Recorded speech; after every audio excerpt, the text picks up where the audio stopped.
Alrighty, we're live. That's good. Now I can introduce the show. Good evening, ladies and gentlemen, and welcome to Bibliomancy for Beginners. We are a bi-weekly book club who this summer are focusing on diverse reads. I'm going to let our lovely hosts introduce themselves, starting with Gretchen. Hi, I'm Gretchen, as you can see from the words. I am currently on horse-sized painkillers because I am going in for surgery tomorrow. So if I'm not coherent during this, I don't apologize because it's valid. We're used to This is going to be worse than usual, buddy. Otherwise, I am from the blog My Life is a Notebook, which was actually very active last semester. Woo-ha! If you care to see my thoughts on poetic theory, anyways. I'm gonna stop talking now before I say something real weird. I'm Michaela. I'm from the blog The Piedpipercalls.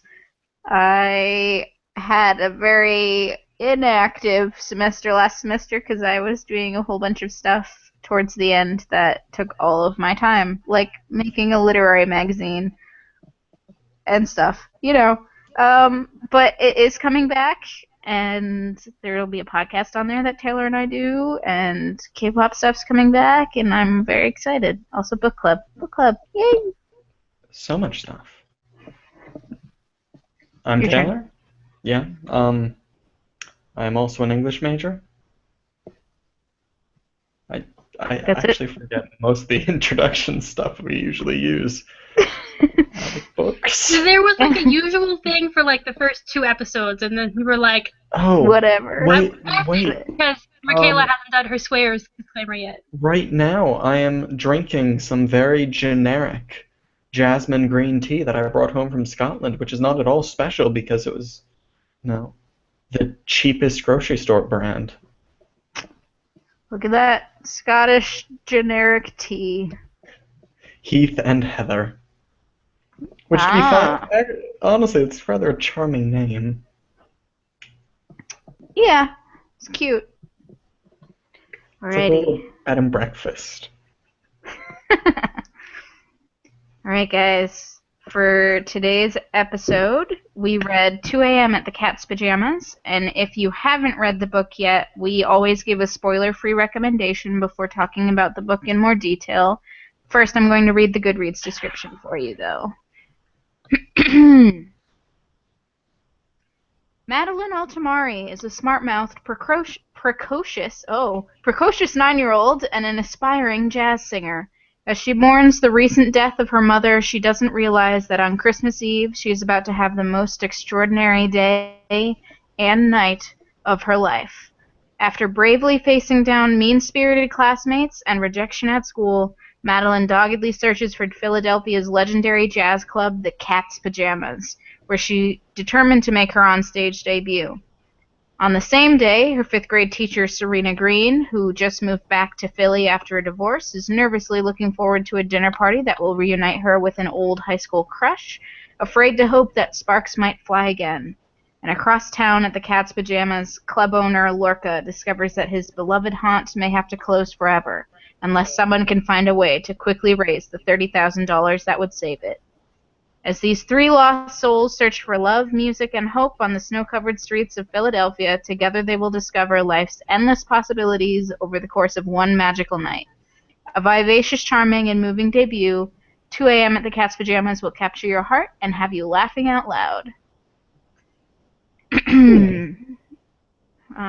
Gretchen, do you want to start with your spoiler-free impression? Sure. I think the first thing that I want to say would, even though that description says the 3 main storylines, the story was actually there's more narrators than I thought there was going to be, or focal human beings. For better and for worse, I think at times it's a very interconnected plot that was very impressive, but also went a little bit too far at times. And also, am I remembering this incorrectly? But it's present tense, right? I think so. Present tense Yes. third. Yes. Yes. Yeah. I don't know about you guys, but I know for me, sometimes when it's like, Madeline sits at a table, there's something about it that to me kind of makes me want to go in and fix it. And make Like, it past tense? Make yeah. it intense. Yeah, The I don't know. Interesting. I don't, this is just like a personal weird thing for me. Mm. So it was just kind of, not like weird, but, I had to get used to the fact that it was in the present tense and that there was a lot more narratives than I was expecting. Mm. Because I generally don't do well with large casts like that anyways. Mm-hmm. But once I got past that, the writing was really pretty. A little bit too far at times, but very pretty. And a lot of there were a bunch of descriptions where I was like, I really like that. So I was, overall, despite like there being a couple of personal roadblocks, I was impressed. Mm-hmm. For me, I really enjoyed it. I listened to it on audiobook rather than reading it physically on my drive home mostly. I really love interconnected, like well interconnected stories like this where there's a lot of things that all sort of culminate into this one event, and you sort of see all of the makings that will make up this one thing, however benign or insignificant they look at first. They all sort of come together to mean something in the end. I like really love the way that's structured, so this was like almost a perfect book for me in that way, like in that structural way. I like the story. The characters were really cute and sweet. It was very pretty language. I liked it. It was good. I really enjoyed this. You both pointed out the poetry and the writing.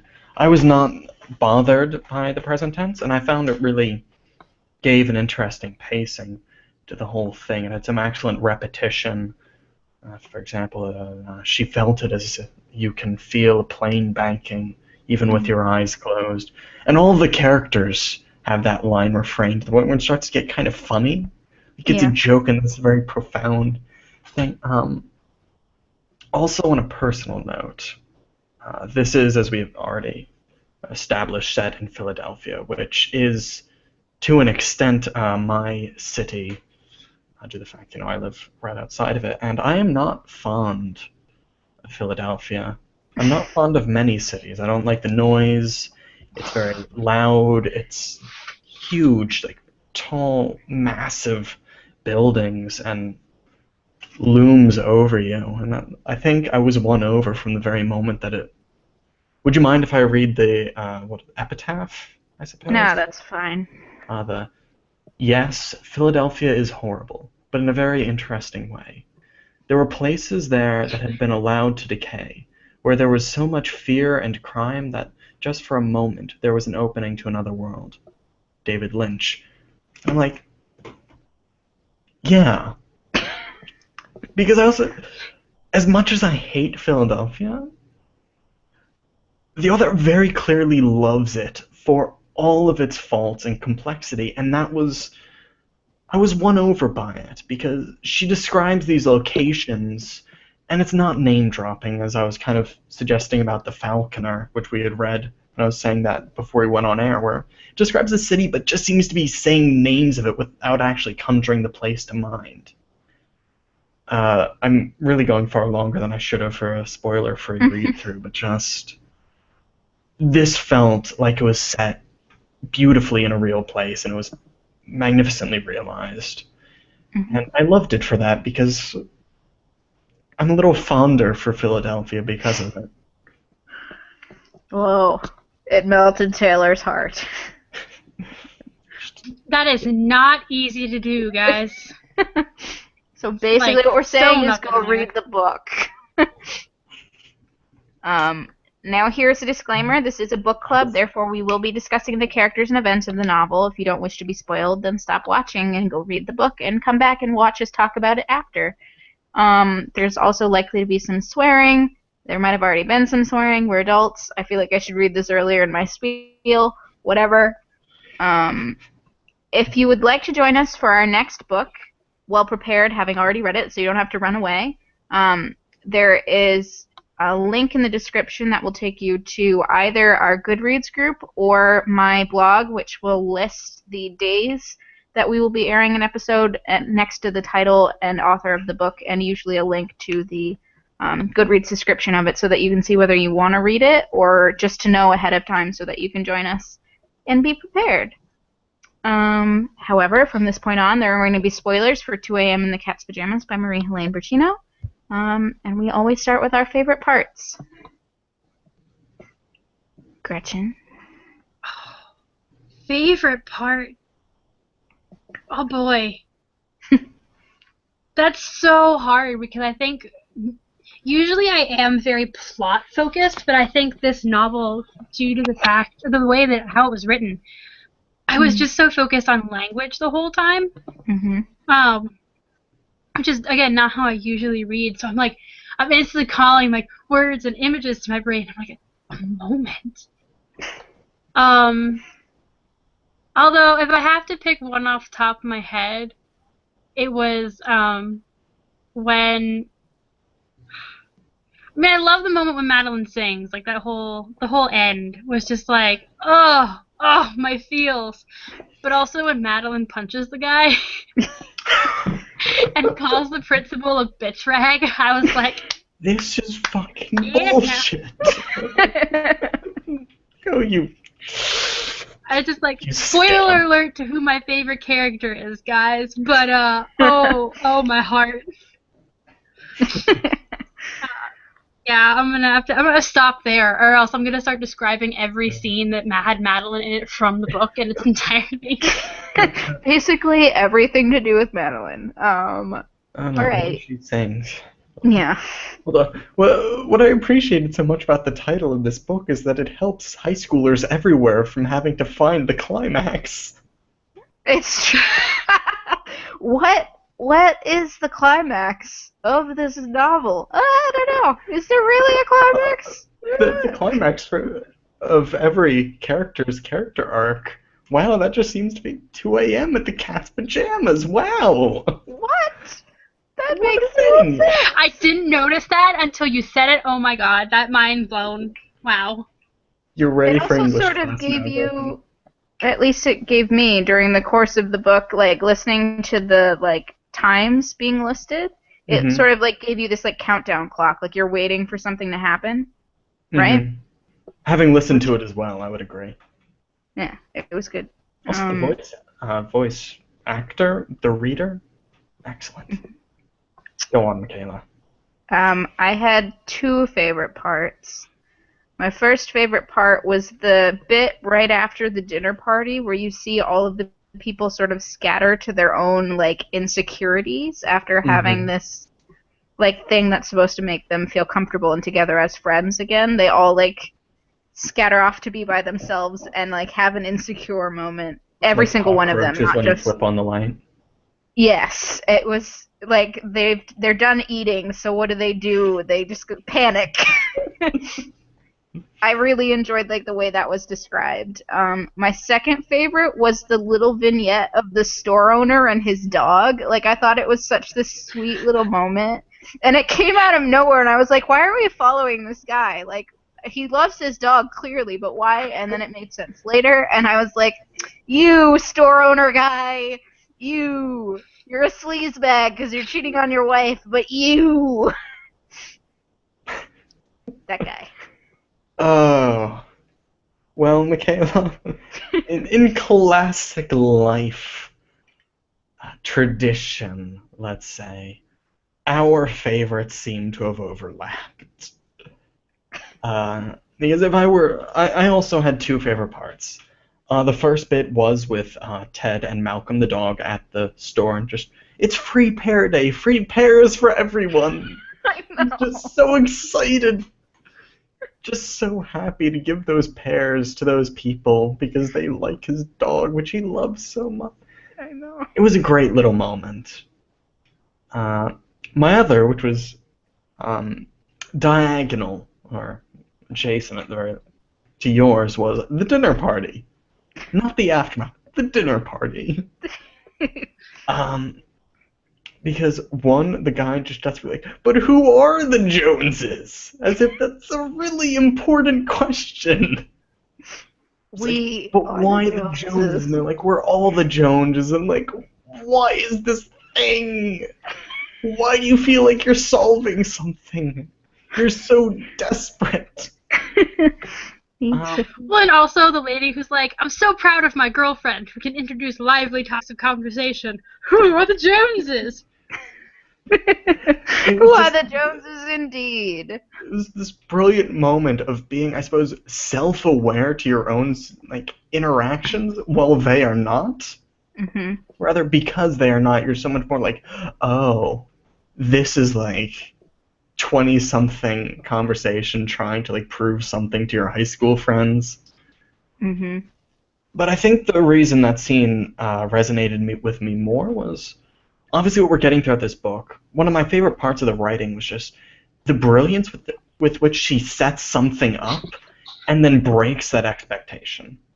And we see every character has at least one, with like, you know, the moment Madeline's about to sing, or the moment she's about to get her caramel apple, and all of these things. And the moment where Serena is just going through all of this thing, like, I'm going to tell them this story, and I'm going to connect all this. I'm going to give meaning to these people and their struggles and depth so they know these are real, authentic moments in their life, and it's going to be beautiful, and they will cry because they will recognize something in it. And then she gets one sentence about, like, so my student had lice, and then everyone takes that, and she fucks up the delivery, and then she can never get it back. And that was just such a beautiful moment of, oh my heart, it goes out to you in this horrible, horrible failure.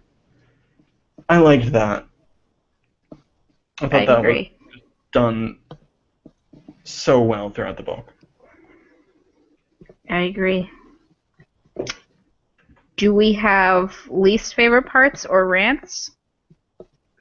I mean, I was just gonna say that I need some backup in here, cause like it's so funny how like you two tend to be like, yeah, and I'm sitting here like, that thing you just said, I'm not entirely on board, but there's only one of me. Great. Well, go cornered. ahead. Say Refute what you didn't me. like, Gretchen. Go ahead, argue. Always you. Argue. I like Michaela. Michaela. Yeah, refute me. Well, I was just thinking that sometimes, and I mean, maybe it's because I do love an interconnected story, but in order to keep my attention with it, I need to know the players that are running around. And, like, sometimes when she would derail into minor people who would only show up once, and you'd know who they were, like the guy with the dog, he had been there earlier. And so, like, you know who he is, but when you derail for a second, I'm just like, I don't care. It's a cute moment, but I'd rather know. And then, like, the fact that, like, for 30 seconds at the end, you get a view into Jill, Madeline's friend. Mm-hmm. And it was such a powerful idea of what was happening to Jill, but especially beforehand when Maddie was like, oh, so what are you going to do? And she's like, I'm going to organize my stuffed animals by color, and then I'm going to rearrange them by size. And I was like, you didn't feel real for 90% of this book. And then for 2 seconds at the end, you have this very poignant thing happening. And I'm like, either no or yes. You can't have her be a punchline this without any explanation. You know what I mean?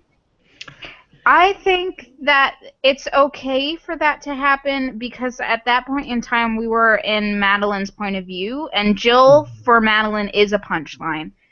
Madeline doesn't care about other people, especially other people her age. She finds them silly and annoying, and like somebody saying to her, "I'm going to organize." It's not something that Madeline thought. It's something Jill said.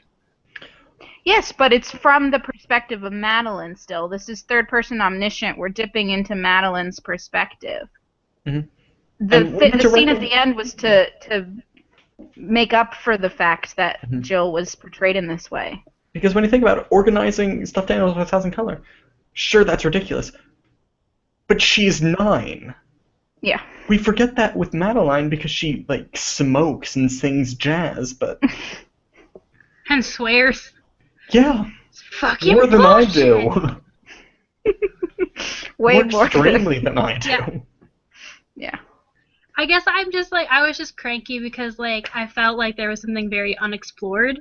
Mhm. I was like, no, don't distract me from something we're exploring with something that I'm sitting there going, why didn't you explore this further? Right. I don't know. I can I see just had a couple that. of moments where I was just like, Yeah. I can see that. I'm gonna go next because like the thing that Gretchen disliked about this book is the thing that I really like about this book. I understand people would have preferred if it was those three main characters like the Goodreads description was. Like you're following these three people and their stories. But I felt like this book was more about the story of what happened at 2 a.m. at the Cat's Pajamas, right? It's Mhm. not these characters, it's everything leading up to this moment. And these characters are major players in that moment, and therefore we focus on them. But everything that's happening to all of these other people, everything that's happening to the dog, everything that's happening to Jill farther away, she played a part in everything that's leading up. If any one of these characters weren't there and didn't have these things happen to them, this moment might not have occurred.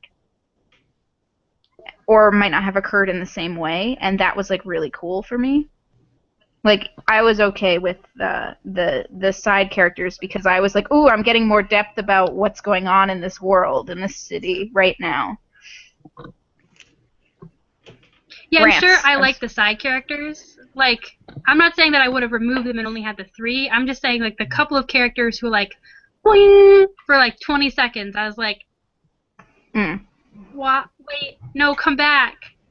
Please, I love you. Tell me more about. No, okay, you're gone. All right. Yeah. You Bye. wanted more from them, more even disparity, Yeah. rather than Like, because I think. Yeah, I think, like, because you're right. The whole thing isn't about, it's not about one person. It's the story of a city, it's the story of a community. And that's why I said, like, in the beginning, I was really impressed with the book because I was amazed by how she really, it wasn't one person's story, and yet it was one person's story. Yeah. Except for a couple of times when it was just like, I'm here to help this person. Boing! Bye. Springboard, yeah. Like, don't no you because her talent was making you realize that all of these people had to work together in some way and yet everyone had their own story. And so when someone just kind of like jumped across the screen just to further a plot point, I was like, I know you don't want to do that. I know that's not, what you're trying to do here. And I was like, come back. I love you. Come back. I have a rant type thing. The like magical realism that's introduced when Madeline sings, I was uncomfortable with. Sometimes I wondered if it was just coincidence. Like the first scene when she sings and her parents' kitchen goes wonky, I was like, is an earthquake happening? Like I it's described as like all of the things sort of like float in the air, like physically, and then drop. But I was like, maybe this is just like a really weird way to describe this. I don't know. And then at the Cat's Pajamas, nothing magical seems to happen. It's just like a couple of things get like clicked into place oddly. But then that last scene where she sings for her nanny and her nanny like flies away, I was like really confused and like, why is this element here? I get her singing is transcendental, but do we need to go to the magical realism point when it's not there for so much more of this book? Like it's just sprinkled on in an odd way. I was sold. I mean, I didn't even think about it for most of the book. But I suppose all I can say is I thought it worked in that it was just this moment of, the best I'm coming up with, it was a moment of beauty, and I kind of want to clench the air in front of me to make this a little less, try hard. But it's just, I could not bring myself to have an issue with this. I hadn't thought about it that much. It's just, yeah, okay. But it was also in the way that I saw we have these singular chapters, shall we say, of people who've been touched by characters in this narrative, and they're kind of rebounding, like the guy with the dog. He's in there just because he's hit them, and then we see some fraction of his greater story, and that was just as profound and in-depth. Well, for him it was, for all of those other hours that we have seen. Like, we could have had his entire thread, and it would have been just as significant as the others, but we just see a fraction of that. And in some way that made sense to me in connection to the singing. It is something greater than a single part, and I'm gonna stop now. I don't have words for this. I guess I would just say that the reason that it bothered me and that I didn't buy into it is that I was reading this as like a not a true story, but as like the rest of that book felt very real, very possible. And then there were these moments that were very surreal, and it pulled me out of the story because of that. Right? They're beautiful. I agree, Totally they're valid. beautiful and transcendental. But like, it pulled me out of the story, which is why I was like, She flew off saying, I can see everyone's laundry from up here. This is amazing. If you have a problem with that makes perfect sense. Until you just said it, I didn't even realize that it had happened because I was reading this before my pain meds kicked in, so I was like, I'm in a lot of pain. But also, like, my brain literally said, this is not happening right now. So when I read the first part when she's singing as a baby, I'm like, oh, no, her mom just knocked that off the stove. That's not what's happening here. And then at the end of the story with the Nana, I was like, she walked to the top of the apartment building? Is that what they meant? Should she go up the... Because I was so...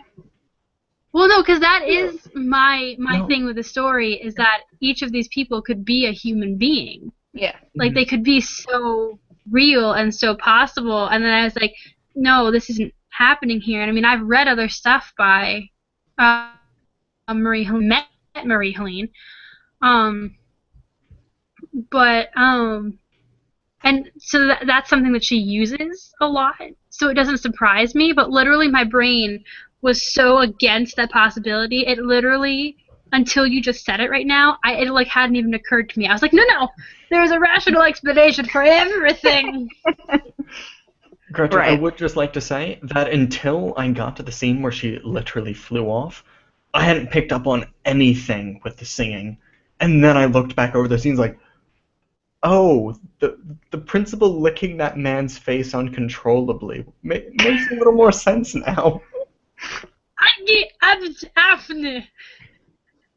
I got super distracted by that for a hot sec. And then they were like, yeah, that's what happened at the assembly, too. Yeah. I was like, time out. I understand why she's makes not allowed to sense sing now. in school. Yeah.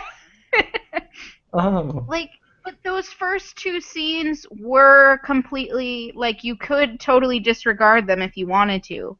Because the descriptions were vague enough and artistic enough that they could be something else. It was only that last scene with the woman literally flying that I could not justify it in any way. It was like the scene at the end of the chimney sweep scene in Mary Poppins where they like climb the freaking smoke from the smokestacks, and I'm like, what? You would have a problem with that, Michaela. I didn't have a problem with it in Mary Poppins, but the magic was more present in Mary Poppins and more obviously part of that universe. I personally like the escalation of that in the book because I like the idea that you have proposed that it does begin with things where you're like, okay, that doesn't... Very minor things that you could write off or make assumptions about where it doesn't mean anything. It's just, poetic license. And then it finally gets to the point where you're like, oh, okay. What's happening here? And I find that significant in that it is after her climax. That is after her realization of self.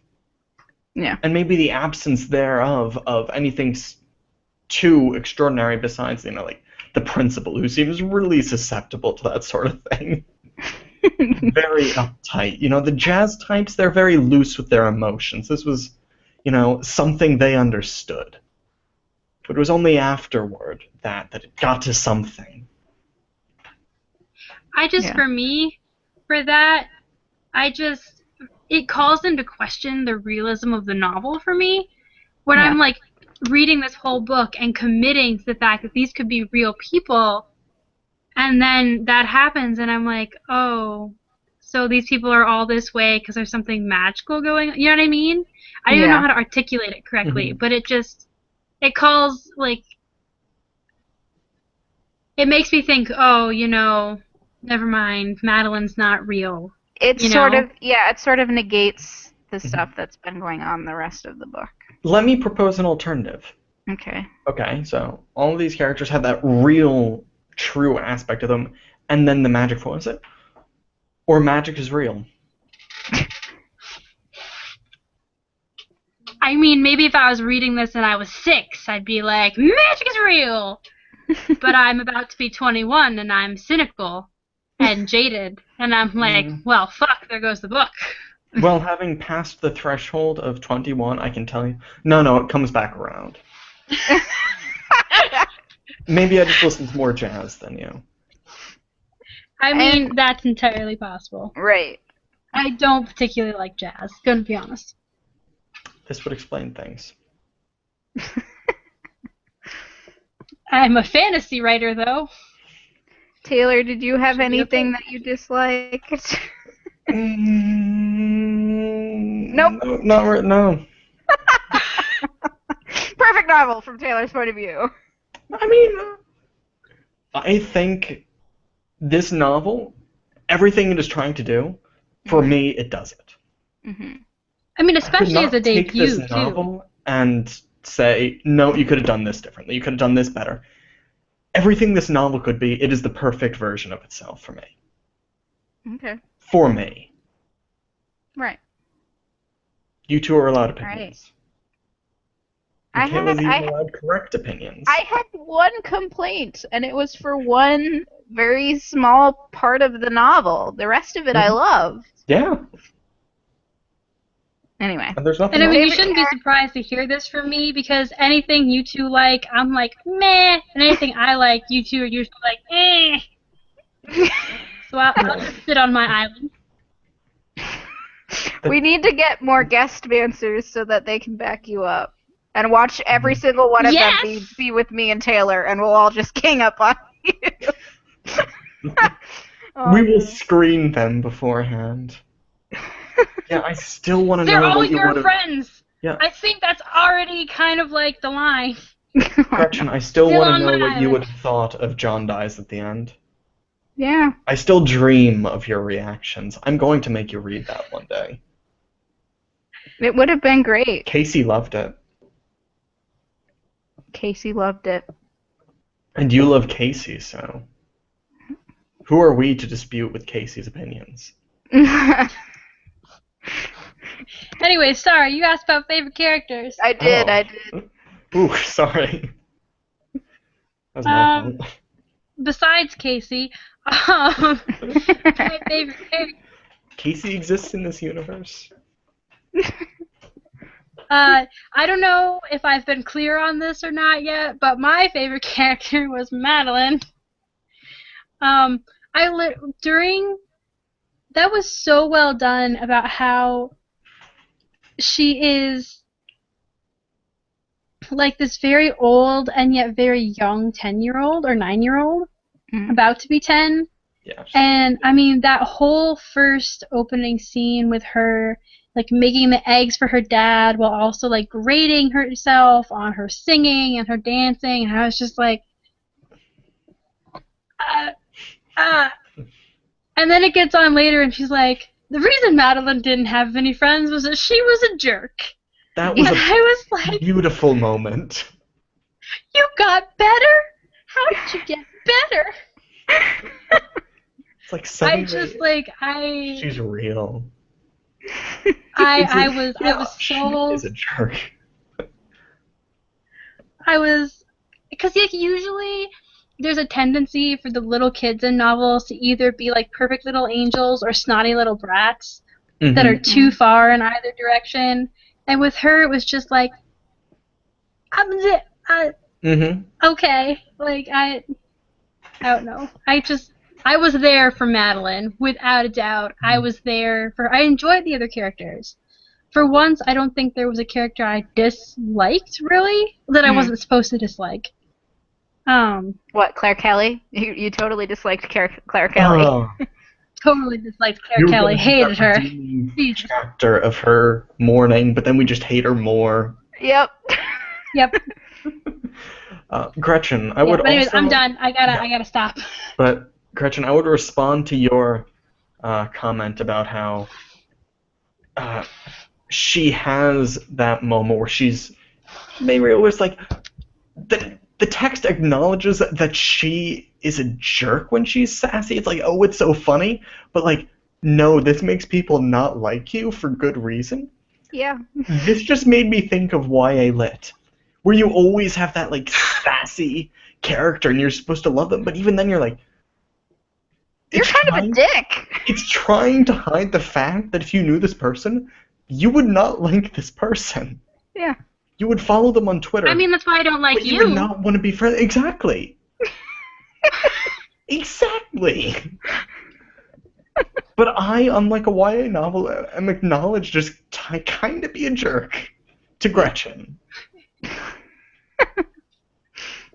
Flawless, guys. And that's something I appreciate about this, that it is more than willing to parade the faults of these characters and make them more sympathetic and realistic and even more appealing because of it. Alrighty.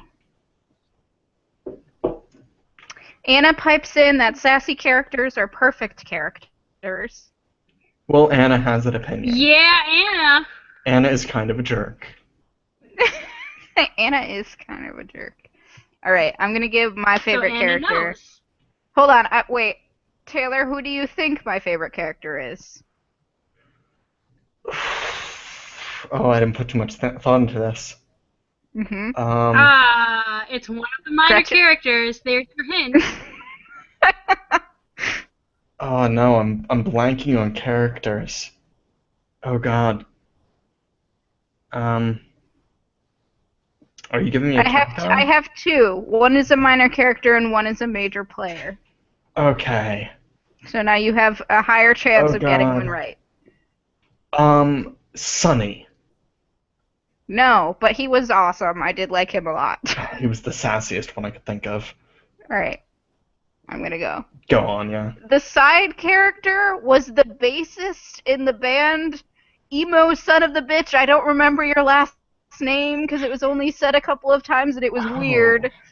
I loved you. Was he the one with the You didn't plane? even speak ever, and I loved you. Emo Son of a Bitch. Mwah. 2, I really loved Ben because Ben is me. I am Ben. Wait, Ben? Yes. Serena's crush. Oh, you just kept sending me texts about how you hate him more. That means that I love him. Because he These are frustrated mixed me messages. so much. I was like, I fucking hate you, you dumbass. But I loved him so much. Which is why I was mad. Him being like, he really likes this goth chick so much that, like, his friends are preppy girls, but he's gonna ask this goth chick out to the prom. And I was like, you kid, you! And then she looks really pretty, and he was talking with his older brother about how he's supposed to make her like him. And I was like, I like you so much. And then he fucks it up so bad! For like 12 years. Yeah. Like, how did you do this? How? And then he continues to do that while being funny in like a really good way. And I loved him a lot for that. All right. It was really funny to me about Ben because in my fiction class last semester, we talked a lot about how, like, if you write a character who's drinking, you have to, like, show that they've been drinking. And that was the thing about Ben. It's like whenever he started drinking alcohol after that first scene, I was like, no, no, this is it. Shit's going down. Because, like, every time he drinks, he's just like, wee! Like, you dumbass. Yeah, I know. I really love the scene in Ben's head when he's dancing with that woman, and he's like, "What am I doing? What am I doing right now? I'm doing all these dance moves. What am I doing right now? What is this for?" I was like, "God damn it, you! I love you so much."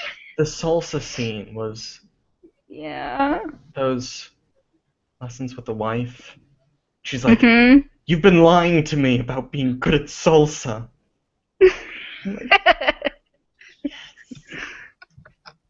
It's like, no, I literally have no idea what the fuck I'm doing. Oh, it was so good. It's like, Michaela, it is the moments in The Name of the Wind and The Wise Man's Fear where Kvothe is like tapped into naming something. So he is seeing the shape of the world and twisting it, and that was the scene of that man salsaing. I know. He saw the shape of the salsa and became part of it, and that was transcendent. And he loves pears, and he walks into fountains for no apparent reason, and then goes, "Oh look, my pants got wet. That's odd." Ah! Trying to cover up that he was doing something silly. Oh, would you look at that? Oh, what am I even doing in here? Like, this is a writing bit, like you're talking about how she always does the unexpected, where after he's sleeping on the couch, like, his wife walks in, he's like, there's only one thing left to do, and I was like, oh, okay, this is the story of when she says we need a separation, and then they're like, no, salsa dancing. And I was like, seated before the sun. At least they haven't reached the low point of, like, salsa lessons, because that is the death of a relationship, and then it happens. And then we see the despair that brings it about. He was like, the one thing I didn't want to happen, and it happened. That's true. I forgot how many of those scenes involving him that I did enjoy. So he's a great character to like. I guess it's our divergence. Michaela, do you have a guess on my favorite character?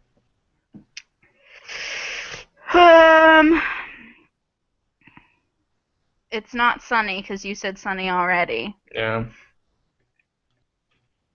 Teenage guitarist? No, I like Serena. I found I had a lot of fun with her chapters. And I think the moment where she became my favorite character was like when she hears about Claire Kelly, she's like, is she dead? And then later, Madeline asks her, is she dead? And she's like, you can't say things like that. That is totally unacceptable.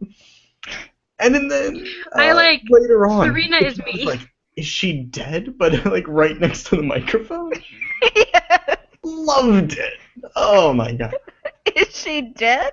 Serena is me. She is literally me. I was like, yes, one who shows up early for dinner parties and must be next into the dinner. Who's like, hello, I am a teacher, but oh my child out the window, what do I do? Go away, child. And I think it was great because the moment where we get to the cat's pajamas and she's like, you know what, no. If everything is going wrong for everyone right now, I'm going to stick this 9-year-old on the stage of a jazz club. I will not escort her out like a responsible person. No, I am making sure she gets to sing. I'm like, yeah. Yeah. Go, Serena, go. You lay down the law. Yeah. Well, I think, too, it's like a lot of the tendency is in books when, like, someone's assigned the job of teacher, they're like teacher in the most stereotypical way of the world, and I think a really good job was done to show, nah, she's really young, and she's kind of screwed up, and she's like, I'm trying to do the best I can for these, but also my life is in a free fall, and I'm just like, I need help, too. Hmm. And I was just, oh, you're me. You're gonna be me in like 4 years. That's it. I'm going down. Gretchen's ready for that. Yes. I think basically all we want to say is that all of these characters are really great. They're very well-rounded characters. They're not flat or stereotypical in any way. I don't think any character that walked by, aside from maybe Claire Kelly, but we all fucking hate Claire Kelly, so screw you, Claire Kelly, are like But we really love how we were well-developed made characters. to hate her. Yes. So there's- Even her really sweet teacher hated her. Even the principal hated her. Everybody hates Claire Kelly. But let's be honest. There will always be a Claire Kelly in our life. Yes. We need to know she is there. We even know that Claire Kelly's sister hates Claire Kelly, and her parents hate Claire Kelly.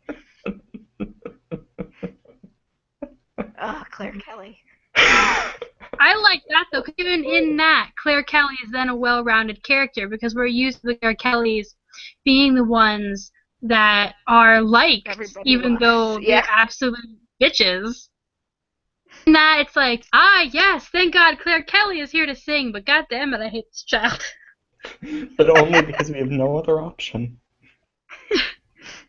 Short of bringing the apocalypse upon this atrium or auditorium.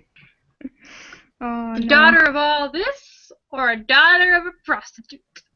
She's not a prostitute. She was a dancer. Same thing. Same thing. Alright. We haven't talked about Lorca at all, and I feel like we should talk about Lorca. It's true. And his... Because he's, like, a major part of the story. Like, he is a third... is. He's the third major character. I just have about maybe it's because Lorca, in his own way, is probably the most stereotypical major. In that he is a club. I mean, not like as in as much as all of the characters in this novel were really well written and really interesting. If you had to look at one of the major characters who maybe not like stereotypical, but more expected, I definitely saw that as Lorca being Warner with the rebellious son who loses the girlfriend, who, you know what I mean? Trying to make it right, screwing up a lot.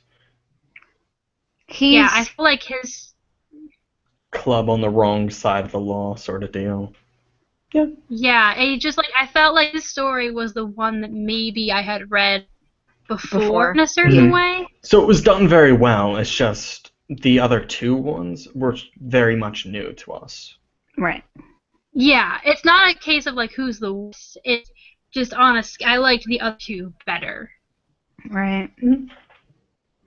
I would say that I feel like more stories are written about Lorca's dad than about Lorca when it comes to club owner stories.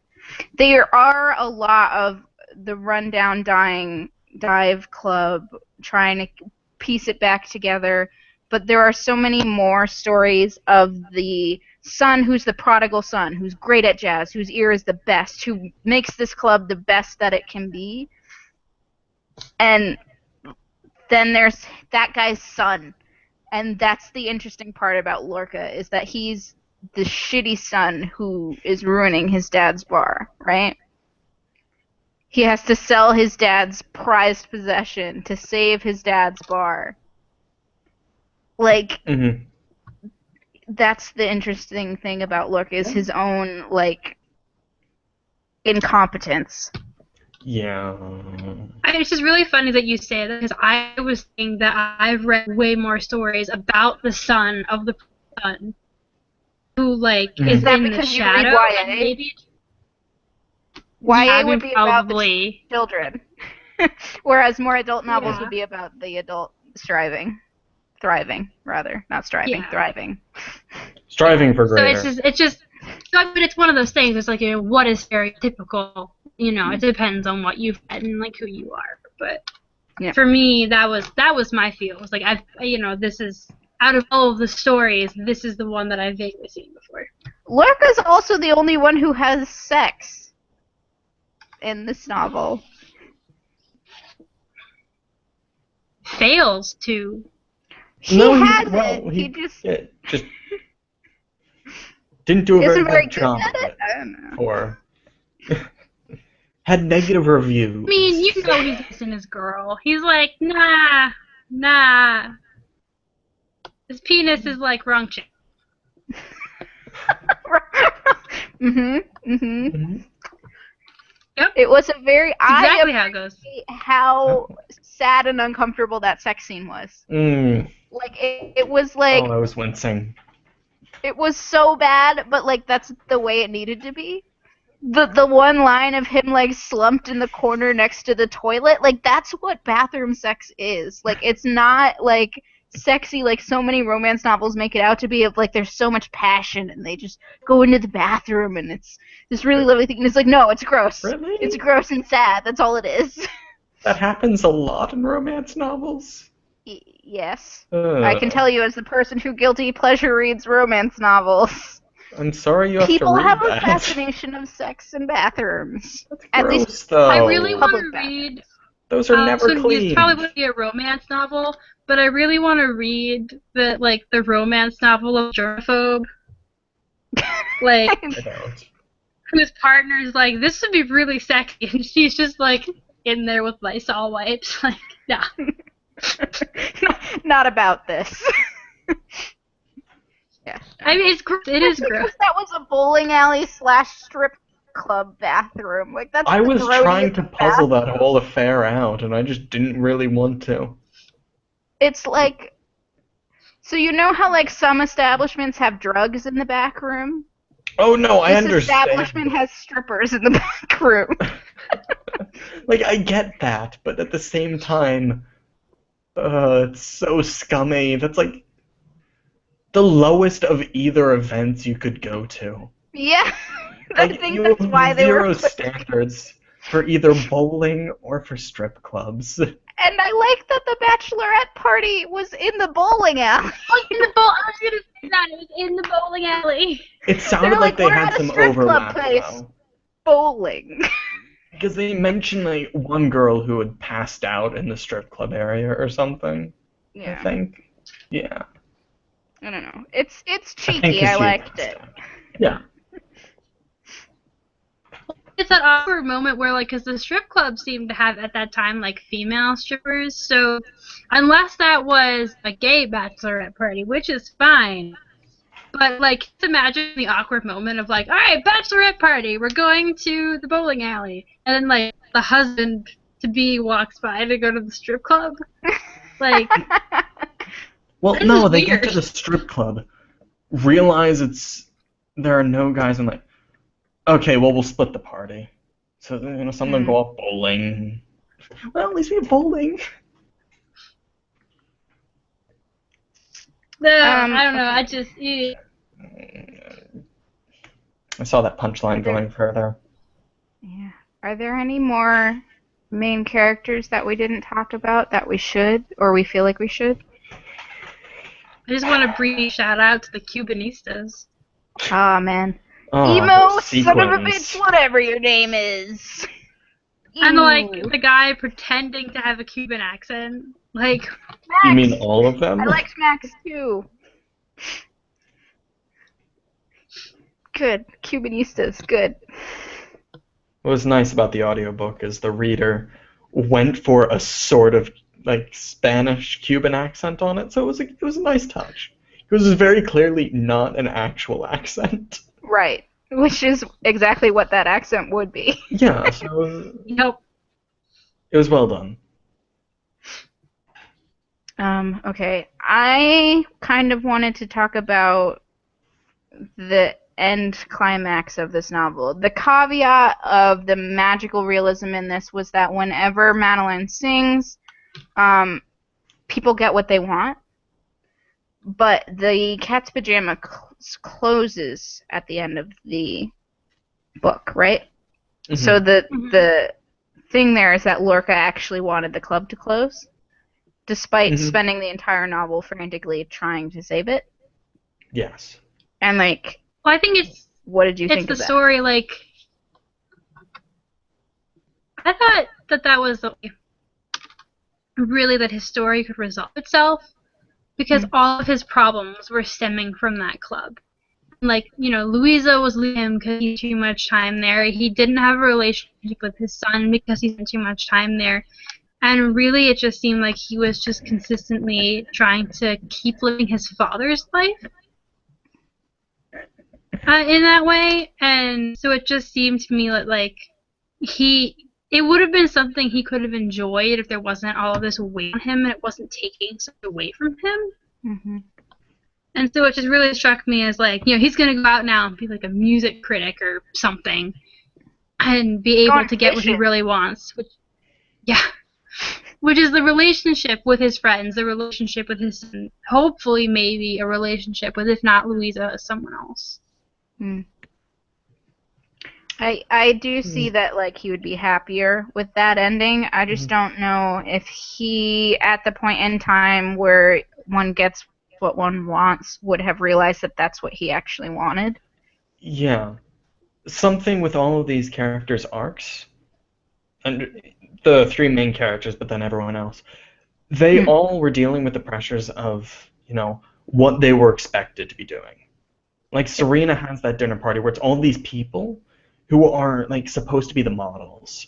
And then we see they're all miserable in their own ways, and she still does not fit into it, even when trying. And, wow, what's his name? That's just, whoa. Ben? Wait, No, who? owner of the club. Lorca. Thank you. I was coming up with, like, Alenzo? That's not right. Lorca, like, That's not he's right. trying to keep the club open because he's supposed to. Yeah. Because he inherited it, and the standard he's been put up to is this club is what you were born to, keep. And then Madeline needs to, like, be a quiet, not singing, normal 9-year-old human. None of which she does.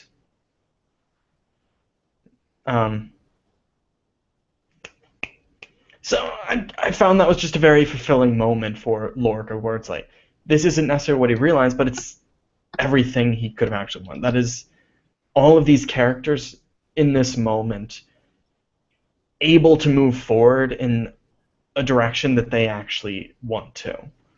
Okay. Except for maybe the principal who licks a guy who clearly does not want to be licked. No, because the principal had her moment of compassion, where she can look at Madeline and say, I didn't like your mother. I had a lot of trouble with that as a child, and it has led to a lot of issues with me now that are only just kind of being hinted at. Mm-hmm. But you can still say, I will take you home. You can come back to school. Let's leave it at that. But even that is a huge step, and it's because she never says, like, sorry, but it is all that she needs to do to actually, care for this child in some small way. Mm. It's the most we can ask from her. Give her a ride. Forgive her for losing that caramelized apple. Yeah. It was bullshit. No, you don't waste good sugar. You don't waste good sugar. That fucking hall monitor had it coming. Oy. I was not expecting.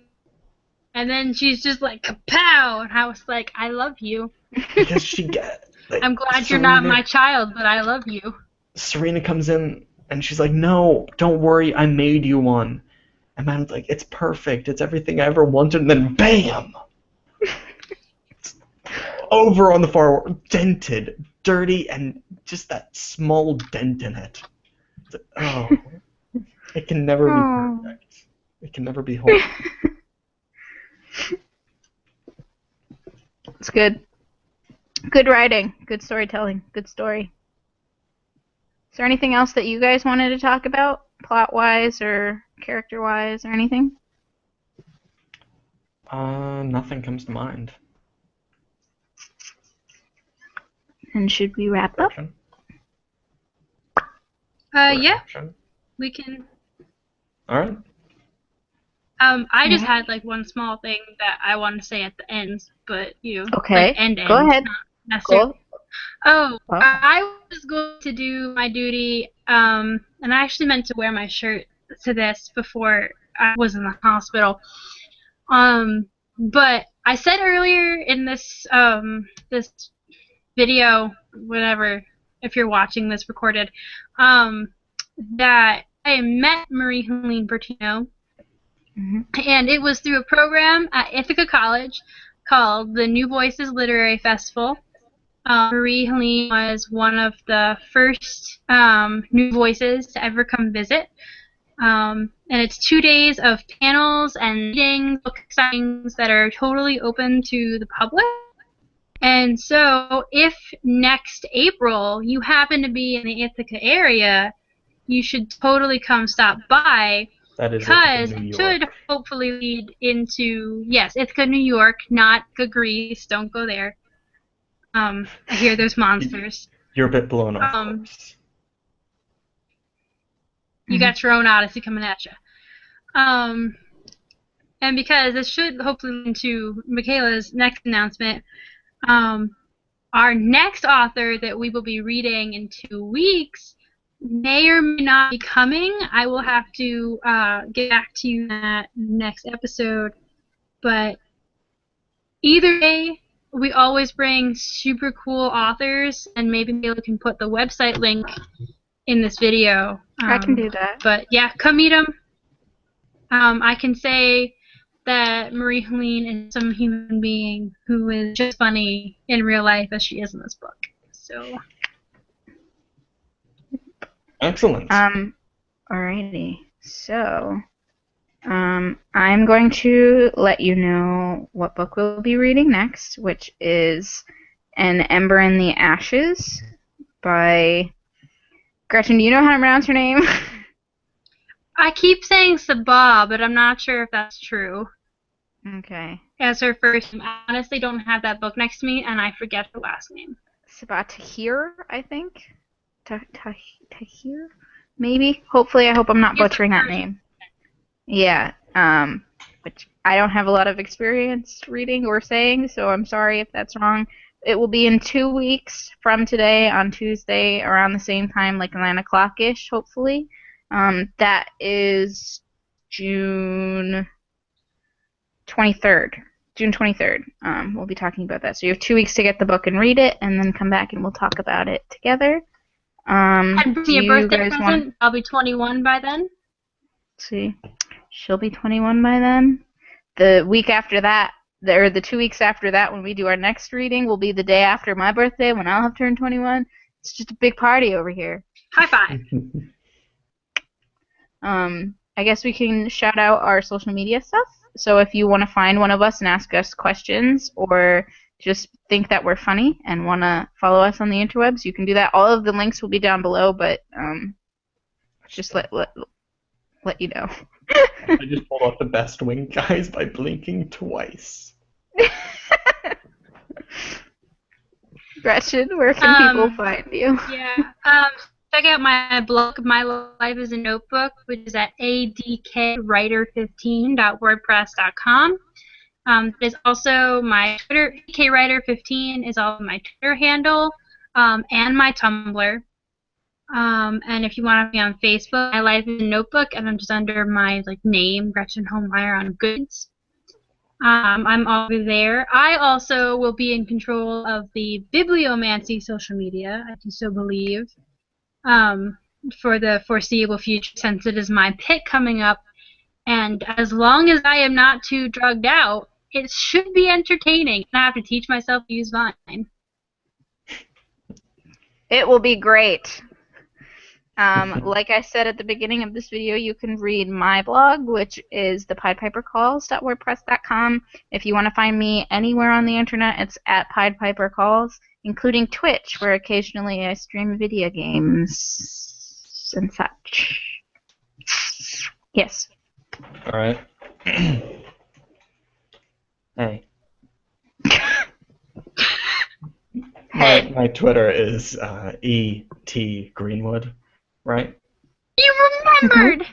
I was about to just say It isn't E. Taylor Greenwood, right? Because there isn't enough room for that. Nope. E.T. Greenwood at Twitter.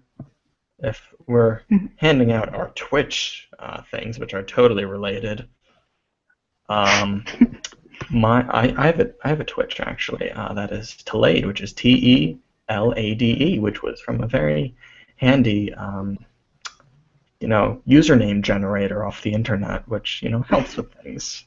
I highly recommend it. Wow. Things have to do with something.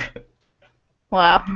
And like Gretchen said, the book club itself has its own social media. It's different everywhere because everywhere has different character limits.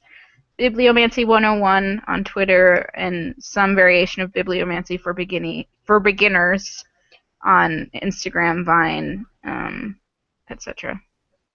We have a Goodreads group. All of this stuff is linked down below if you want to find us and discuss stuff. And if you want to discuss in the forums or in the comments, that's completely welcome. Argue with us about whether you think this book was well put together. Argue with us about which characters are the best.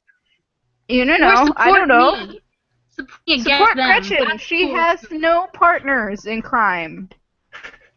I should start my hashtag. Support Crush Gretchen. the rebellion of her opinion.